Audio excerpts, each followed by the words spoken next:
¿Quién de nosotros no ha intentado alguna vez prevenir el dolor? Ahorramos dinero por si acaso. Hacemos dietas incluso para cuidar la salud. Estudiamos para el futuro. Pagamos seguros médicos de la casa, del vehículo. Intentamos planificar cada detalle de nuestra vida. Todo con la esperanza de que los días malos no nos alcancen. Pero, aunque planifiquemos, aunque intentemos tener el control y tratemos con nuestra vida de jugar el ajedrez para prevenir el futuro o los días malos siguen llegando, ¿o no? La historia del Titanic lo demuestra con fuerza. En 1912, el barco que fue llamado el Insumergible, sus diseñadores y pasajeros confiaban en la tecnología más avanzada en ese momento.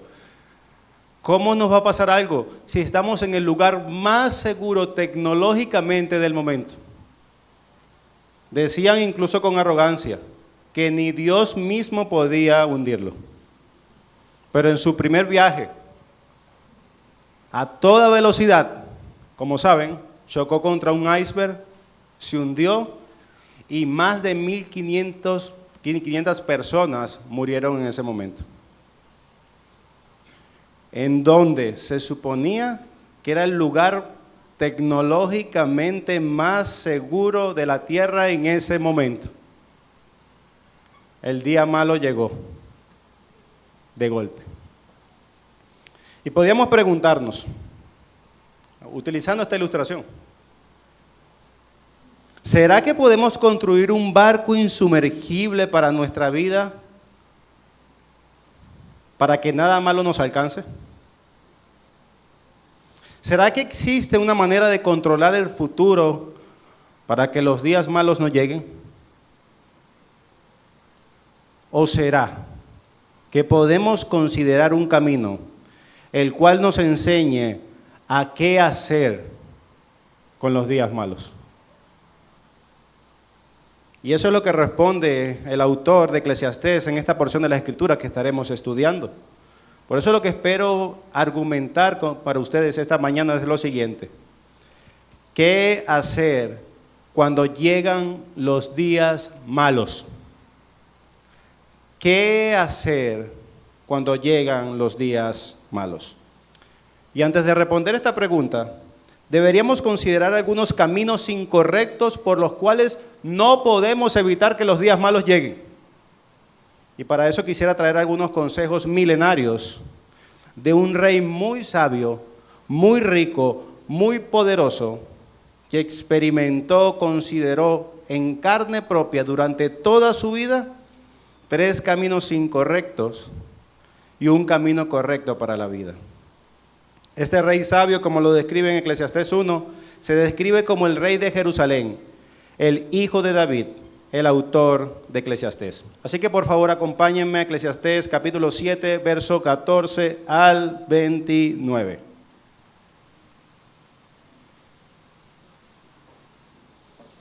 Eclesiastés capítulo 7, verso 14 al 29.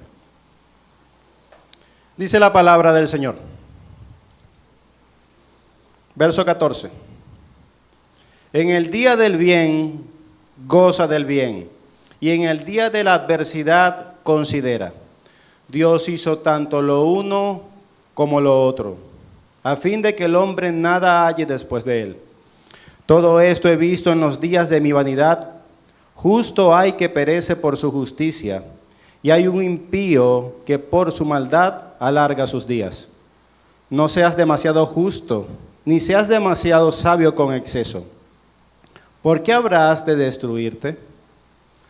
No hagas mucho mal, ni seas insensato. ¿Por qué habrás de morir antes de tu tiempo? Bueno es que tomes esto y también de aquello, No apartes tu mano, porque aquel a que Dios teme saldrá bien en todo. La sabiduría fortalece al sabio, más que 10 poderosos que haya en una ciudad. Ciertamente no hay hombre justo en la tierra que haga el bien y nunca peque. Tampoco apliques tu corazón a todas las cosas que se hablan, para que no oigas a tu siervo cuando dice mal de ti. Porque tu corazón sabe que tú también dijiste mal de otro muchas veces. Todas estas cosas provee con sabiduría diciendo, seré sabio, pero la sabiduría se alejó de mí. Lejos está lo que fue, y lo muy profundo, ¿quién lo hallará?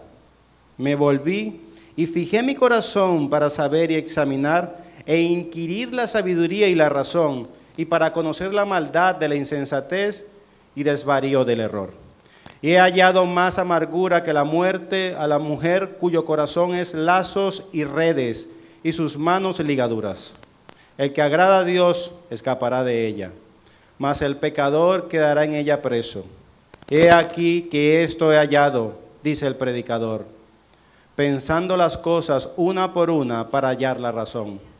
Lo que aún busca mi alma y no lo encuentra, un hombre entre 1000 he hallado, pero mujer entre todas estas nunca hallé. He aquí solamente esto he hallado, que Dios hizo al hombre recto, pero ellos buscaron muchas perversiones. Amén. Esto es sabiduría, esto es poesía. Pero básicamente lo que dice el rey sabio es que él consideró 3 caminos. Él observó y experimentó 3 caminos que al final llevaron al error, de intentar controlar su vida o de intentar controlar con su vida para que no llegasen días malos. Fueron 3 errores que él miró, que él experimentó durante toda su vida, el cual no puede lograr o evitar que lleguen los días malos. Y en contraste, un camino que sí tenía un buen propósito, que te enseñaba qué hacer cuando llegaran los días malos. Así que experimentemos o veamos o dejémonos guiar por este sabio al primer camino del error, para intentar o buscar que no lleguen los malos días a tu vida. Y este fue el camino de la justicia. Para aquellos que dicen, yo tengo la ruta perfecta para garantizar mi futuro. A ver, ¿cuál es? Ser más justo que todos. Y esto parece correcto. Suena atractivo, lógico y hasta un poco espiritual. ¡Wow! Él por medio de su justicia va a intentar o va a lograr que no lleguen los días malos a su vida. Pero ¿qué dice el sabio? Verso 16, lo acabamos de leer. No seas demasiado justo, ni tampoco demasiado sabio. ¿Para qué destruirte a ti mismo? Y esto parece paradójico. La palabra de Dios está diciendo que no seas justo. ¿Cómo puede ser que ser muy justo nos lleve a la destrucción? Pues el sabio no está diciendo que seas injusto.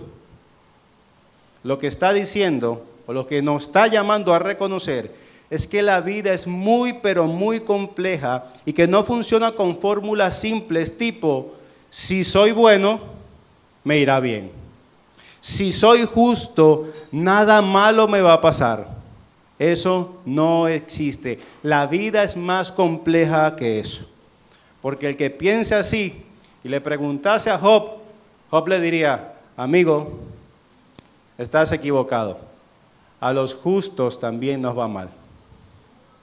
Hermanos, creer que podemos controlar la vida por creernos más justos o por ser más justos es una mentalidad que nos llevará a la frustración. ¿Por qué?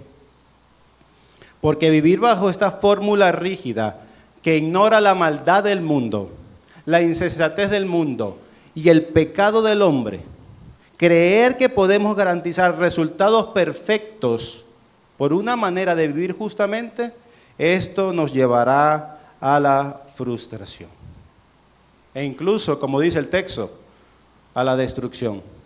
Y un ejemplo claro de ellos, no sé si ustedes lo conocen, es uno de los primeros presidentes de Estados Unidos, Abraham Lincoln. Algunos lo conocerán. Y este era un hombre conocido por su integridad, por su justicia. De hecho, fue el presidente que abolió la esclavitud. Y si alguien podría pensar que un justo no merecería recibir nada malo, era este hombre. A un justo como este jamás le podría pasar nada malo. Pero la realidad fue otra. Días después, meses después de que este hombre abolió la esclavitud de Estados Unidos, un día plácidamente cuando él miraba una obra de teatro, entraron a su cabina, llegaron por la espalda y le dispararon, cayendo muerto ahí mismo. Las personas que creen que por su justicia va a evitar que le pase algo malo dirían, ¿cómo es esto posible? Si este hombre era justo, ¿cómo le va a venir la injusticia?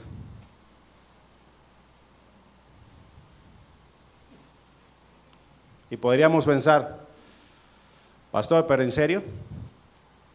¿Alguien cree que por su justicia, que por comportarse bien, va a recibir o va a ser retribuido con justicia? Hermanos, nosotros podemos caer en ese tipo de mentiras.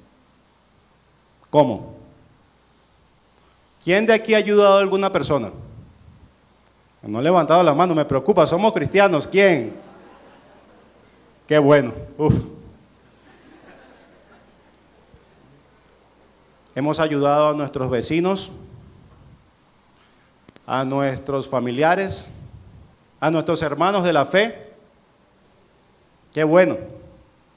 Pero ¿qué ha pasado en tu corazón cuando ese que has ayudado no es recíproco con esa ayuda?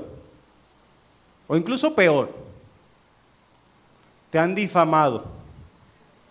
¿Cómo tú has reaccionado? ¿Cómo es posible que esta persona, que este hermano, que esta hermana, que este vecino, que este familiar me trate así si yo fui justo con él? Si yo fui bueno con él. ¿Cómo es posible todo lo que yo he sacrificado por él o por ella? Sí podemos caer en esa misma trampa. Esperar que nuestra justicia, sembremos justicia y recibamos justicia. Frustración. Y esto podríamos llevarlo a todos los niveles de la vida. Las esposas.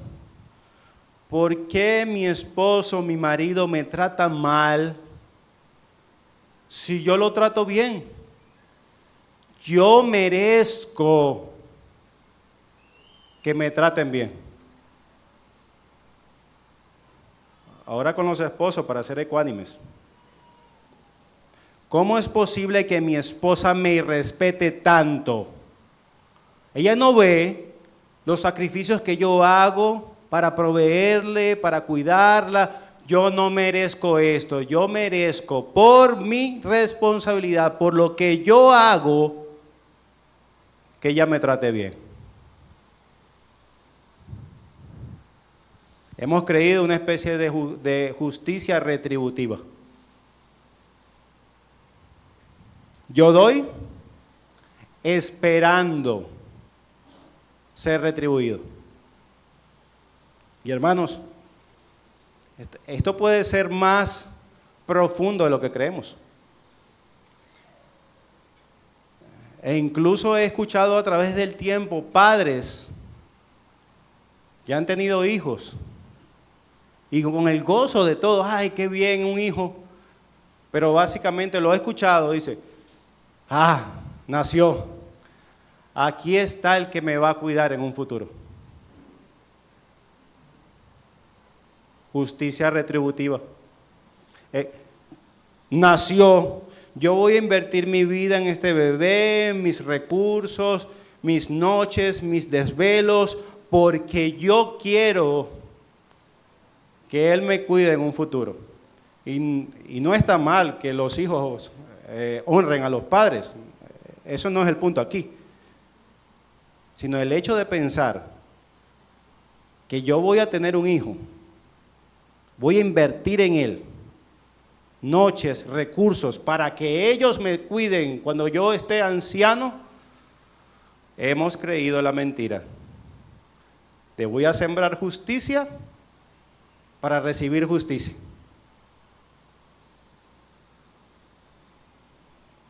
Muchos podemos pensar incluso en el momento de ayudar, como nuestros recursos son limitados, ¿en quién voy a invertir mi ayuda?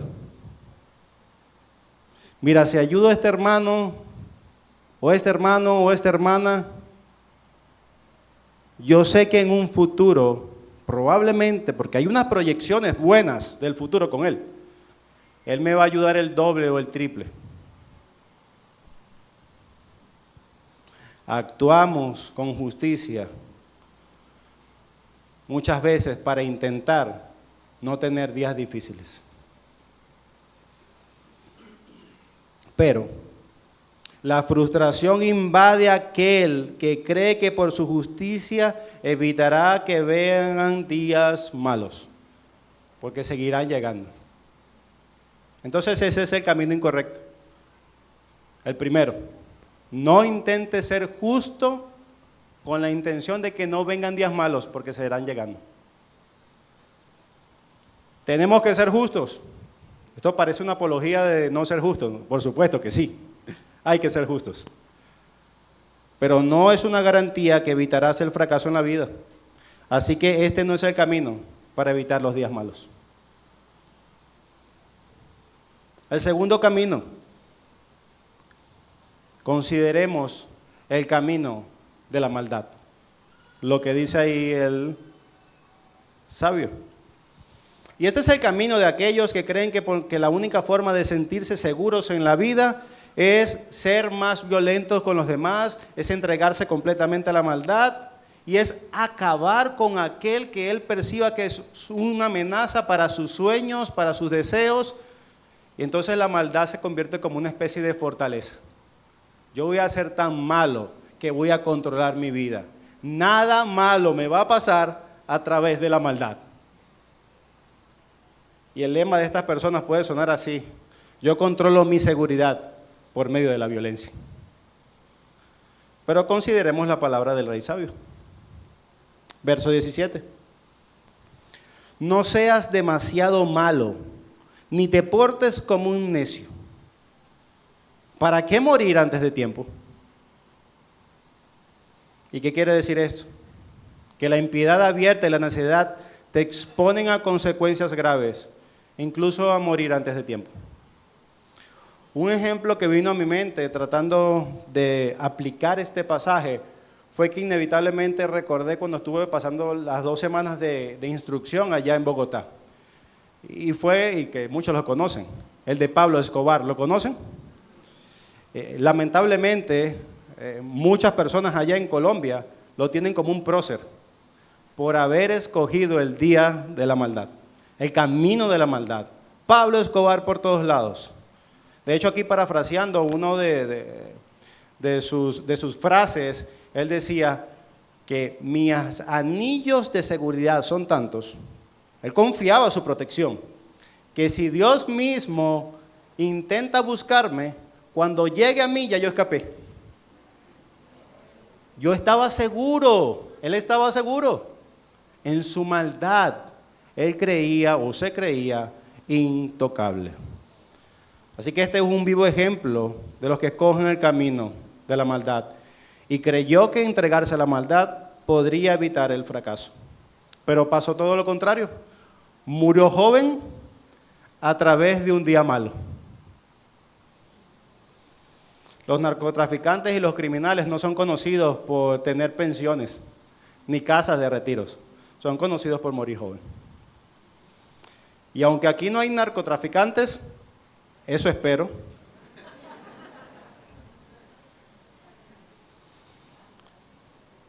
¿Ustedes creen que solo los mafiosos pueden entregarse a la maldad como un medio para intentar escapar de la dificultad? Por supuesto que no. Un ejemplo podría ser alguien que en el trabajo y con el temor al fracaso o ser menospreciado, decide engañar, mentir y pisotear a otros para asegurar un éxito. Éxito. Él decide hacer toda la maldad para quitar los contrincantes que él mismo quizás se hizo en su mente, que le pueden estorbar, y utiliza la maldad para lograr el éxito, entregándose a la maldad. O en la familia. Alguien que temiendo perder el respeto, recurre a la manipulación emocional de sus hijos o de su pareja para siempre salirse con la suya. Eso es entregarse a la maldad. No solamente los narcotraficantes se entregan a la maldad. Nosotros podemos caer en esta trampa de intentar lograr que no vengan días oscuros, días que nos hagan daño, a través de entregarnos a la maldad, del chisme, de la murmuración, intentando construir esta especie de búnker de la maldad. Así que, mis hermanos, no debemos confiar tampoco en la maldad para que nos vaya bien. Este no es el camino. La muerte temprana puede llegar a aquel que por su maldad intenta evitar que vengan los días malos. Camino número 2. Ser justo, no. Ser malo, no puedes evitarlo. Siguen llegando los días malos. Ahora consideremos el otro camino. Y tal vez alguien esté pensando en este punto. Está bien, no voy a considerar la justicia propia ni entregarme a la maldad para fracasar. Pero ¿saben qué? Tengo una idea excelente. Voy a ser sabio. Este debe ser un camino seguro. ¿Qué podría salir mal si soy sabio? Pues veamos qué nos llama a considerar una vez más el rey. Verso 23. Todo esto lo examiné ¿con qué? Con sabiduría. Y me dispuse a ser sabio. Pero la sabiduría estaba fuera de mi alcance. ¿Qué quiere decir? El sabio se propuso alcanzar toda la sabiduría, pero es que descubrió que estaba lejos de su alcance.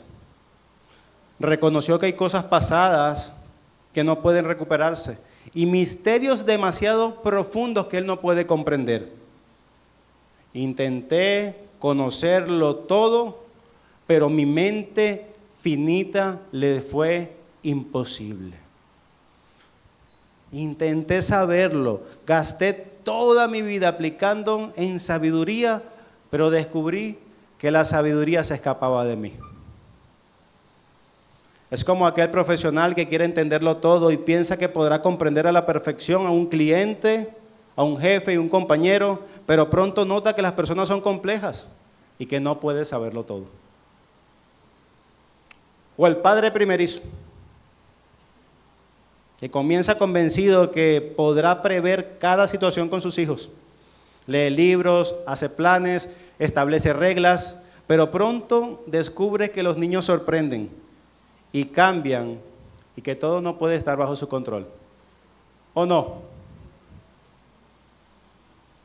O el matrimonio recién casado, que entra a la vida juntos convencidos de que toda la sabiduría adquirida en libros y consejos podría anticipar y resolver cada dificultad.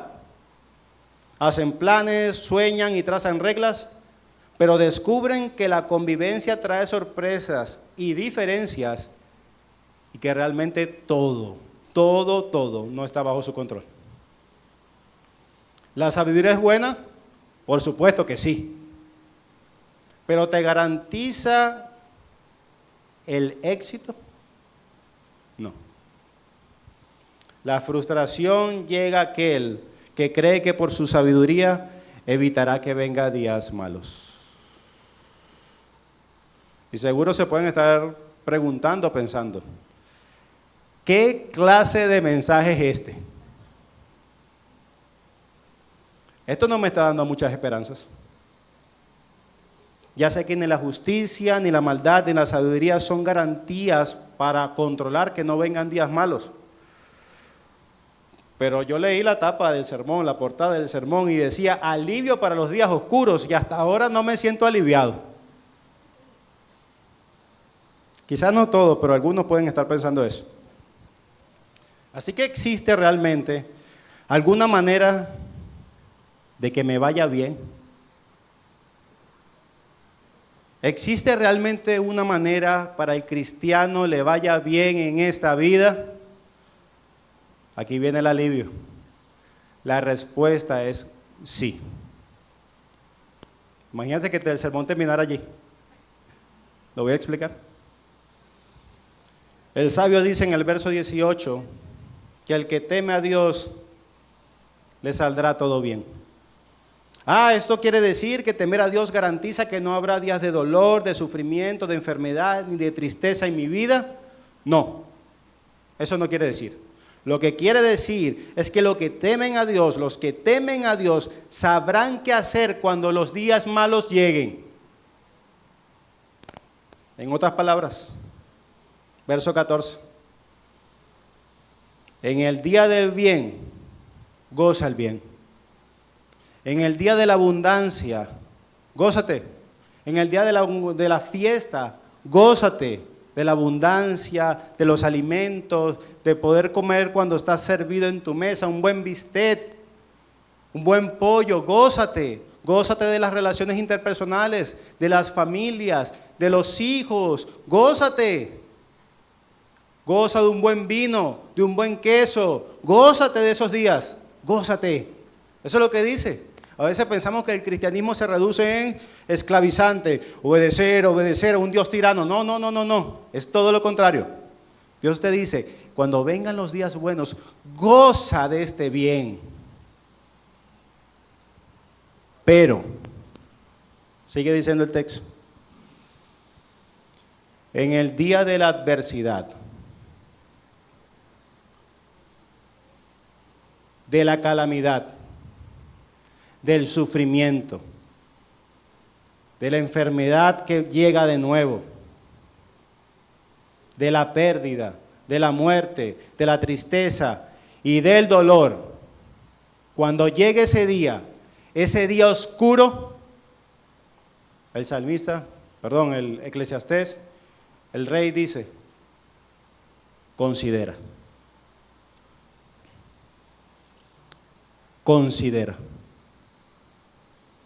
Cuando lleguen los momentos de oscuridad a tu vida, o si estás en este momento en ellos, considera. Considera que Dios hizo tanto lo uno como lo otro. Considera a Dios. Considera el camino de Dios. ¿Y qué es considerar? Pues aquí considerar es descansar en la providencia divina, descansar en su soberanía, descansar en quién es Dios. Alguien decía que la soberanía de Dios es la almohada que puede descansar cada cristiano. Considera a Dios, considera su providencia. Considera que Él es soberano. Considera que Él es amoroso. Y no es que Dios hace cosas amorosas, aunque las hace. Él es amor. Considera que Él es perfecto y nunca se ha equivocado y no va a empezar contigo hoy. en ese sufrimiento, en ese día oscuro, considera que Él nunca se ha equivocado. Por eso es lo importante de conocer a Dios, que tú entiendas a través de su palabra que Él jamás, jamás, jamás se ha equivocado y no va a empezar contigo. Que ese día oscuro que puedas estar experimentando, Dios no se ha equivocado. Considera que Él lo conoce todo y tú no. Considera que Él tiene el poder y Él puede como nada. El que sostiene el cosmos puede decir mañana hasta aquí el sufrimiento, y no lo ha hecho porque Él considera que es bueno y que es glorioso. Considera. Considerar es soltar la ansiedad de querer predecir o controlar lo que viene. No tienes que hacerlo. Suelta esa ansiedad por el día de mañana. No tienes que hacerlo. ¿Qué pasará? ¿Mi sufrimiento se irá o llegará? Suelta esa ansiedad. Considerar es vivir cada día confiado en aquel que gobierna los buenos tiempos, pero también los malos. Que Él sabe lo que hace, que Él tiene un plan, aunque tú y yo no lo entendamos.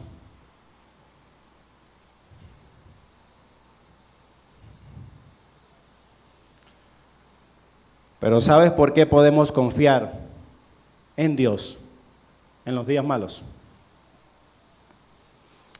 Porque Él tiene un plan a través de ellos. Porque Él usa incluso los días malos y más oscuros de nuestra vida para su gloria.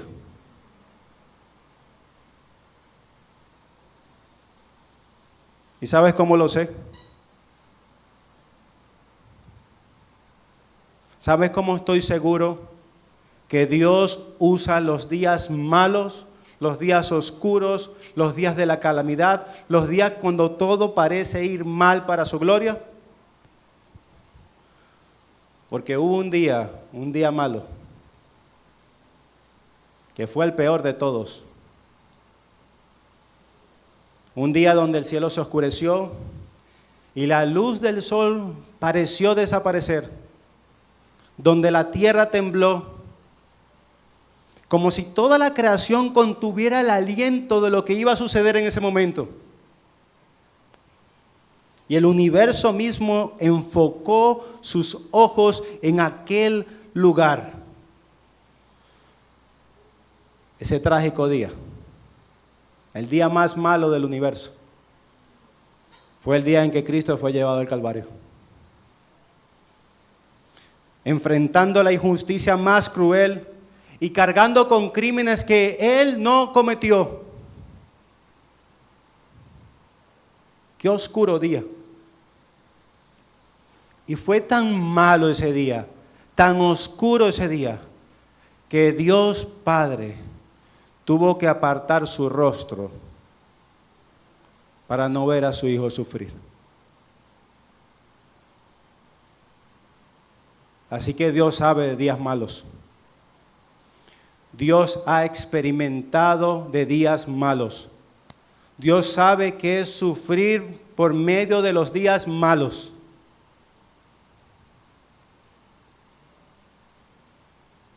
Porque fue un día malo el que el justo murió por injustos como nosotros. Y ese día todo parecía pérdida y derrota. Ese día todo parecía pérdida y derrota. Se parecen a muchos de nuestros días.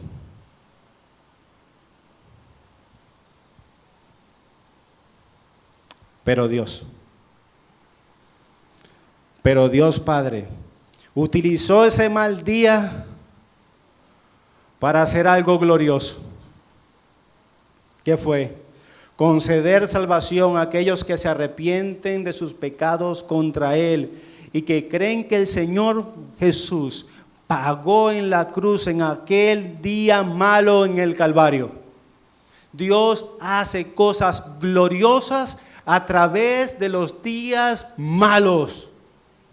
Ninguno de nosotros estuviéramos aquí hoy si Dios no hubiese permitido que ese día malo llegara. Dios sigue haciendo cosas maravillosas a través de los días malos. ¿Y cuál fue la consecuencia de ese día malo? Que Dios abrió así una puerta para ofrecer un día eterno, un lugar en la eternidad, donde no habrá más llantos, lágrimas ni sed, donde habrá abundancia todo el tiempo, donde habrá gozo completamente, un lugar donde los días malos ya no existen. ¡Wow! ¡Qué bueno! Pero pastor, yo creo eso, pero eso es allá. ¿Y qué hago con mi sufrimiento hoy?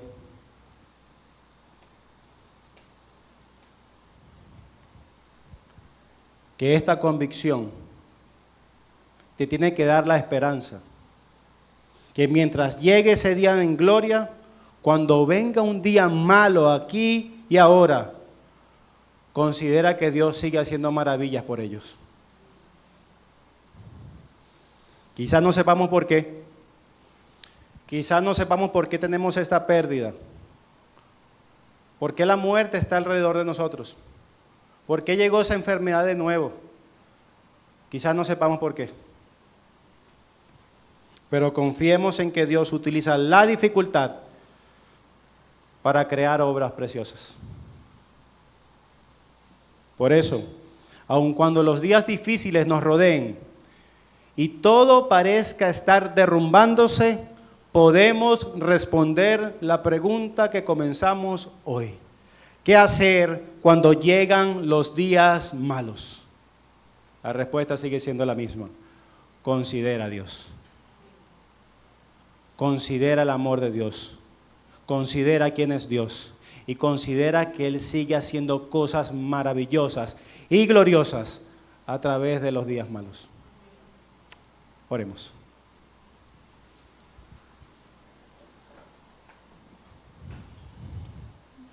Señor, sabemos y entendemos que no podemos evitar los días malos. Pero anímanos cuando lleguen. Y anímanos con esta verdad. Que aunque no entendamos por qué en este momento estamos sufriendo y estamos dolidos, y el dolor sea tan fuerte en nuestro corazón, permítenos con libertad, por medio de la obra que Cristo hizo en nosotros y el Espíritu Santo que mora en nosotros, permítenos considerar tu mejor camino. ¿Quién eres? Y que sigues haciendo cosas gloriosas y maravillosas a través de los días malos. Ayúdanos, Señor. Por favor, te lo suplicamos. Aliéntanos con esta verdad. Que aunque los días malos lleguen, podamos considerar quién es Dios. Te lo pedimos en nombre de Cristo Jesús. Amén.